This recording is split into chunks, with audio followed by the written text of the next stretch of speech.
रत्नागिरीमध्ये कला रसिकांच्या पर्वणीसाठी भव्य कलादानाचं आयोजन करण्यात आलेलं आहे। रत्नागिरी शहरातील कलाकारांची कलाकारी आता एकाच ठिकाणी पाहता येणार आहे। त्यासाठी रत्नागिरी शहरातील कलाकारांनी एकत्र येत आर्ट फेस्टिवलचं आयोजन केलंय। यामध्ये विविध चित्र, कलाकारांनी तयार केलेल्या विविध वस्तू, रेक्झिन आर्टपासून तयार केलेल्या वस्तू देखील या ठिकाणी पाहण्यासाठी आणि विक्रीसाठी उपलब्ध आहेत। स्थानिकांचा देखील त्याला चांगला प्रतिसादही मिळतोय। विविध वस्तू आणि चित्र देखील इथं खरेदी केली जात आहेत। रत्नागिरी शहरामध्ये कलाकारांनी एकत्र येत आर्ट फेस्टिवल भरवण्याचा केलेला हा पहिलाच प्रयत्न आहे।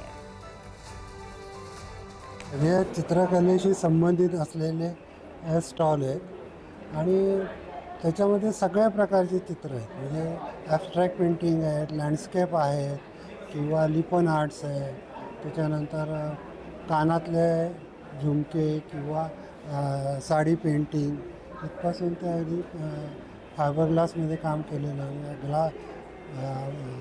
काय म्हणतात रेझिनमध्ये वर्क करून पेंटिंग केली, अशा अनेक प्रकारची म्हणजे बारीक सारीक गोष्टीपासून ते अगदी मोठ्या पेंटिंगपर्यंत प्रयत्न आमचा असाच आहे की लोकांना कळावं की कला काय आहे आणि कलेचं ॲप्रिसिएशन हेही व्हायला हवं। म्हणजे त्याच्यातून व्यावसायिक दृष्टिकोन असतोच, पण त्याहीपेक्षा त्यापुढे जाऊन कला काय आहे आणि ती कशी ॲप्रिशिएट करावी हे तरी निदान आपल्याकडे रत्नागिरीमध्ये सुरू व्हावं, हा एक मुख्य उद्देश होता आमचा।